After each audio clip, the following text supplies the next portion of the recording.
gusty today, as we do have high pressure situated north of Lake Superior, helping usher in those winds right off of Lake Superior. Now, as we go on into our Thursday, winds turn a bit more southerly, advecting a little bit more moisture and warmth into the region. Then a cold front will help a line of thunderstorms get organized on Thursday afternoon and evening time. That will slide across the region, bringing the potential for severe weather on Thursday. And then on Friday, after that front clears on out, we'll see high pressure fill to our south and west and see calmer conditions going on into Labor Day weekend.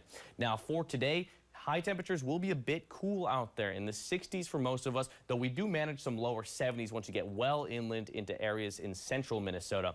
Then tomorrow things bounce back, especially into east central Minnesota and northern Wisconsin with those winds more southerly. We'll end up seeing upper 70s, lower 80s there. Cooler once you get on into areas north of the Twin Ports, where we'll be in the upper 60s and lower 70s. And then that cold front will swing on through, helping ushering in that potential for severe weather. Right now, looks like areas south and west of the Twin Ports will be at the most significant potential for severe weather here, with a slight risk 2 out of 5 from the Storm Prediction Center, and then surrounding it is that 1 out of 5 marginal risk for severe weather into the Twin Ports and including areas like Grand Rapids as well as Hayward, Wisconsin. So I'll show you how that plays on out here. Right now, cloud cover over the region, and expect that continue into the afternoon on Wednesday. As we go on into Thursday, we'll see mostly cloudy skies to start, but that warmer air as well as that moisture will be ushered on in, helping fuel some heavy rain and then that potential for severe weather later on in the afternoon, as we'll see some upscale growth in these thunderstorms as well as some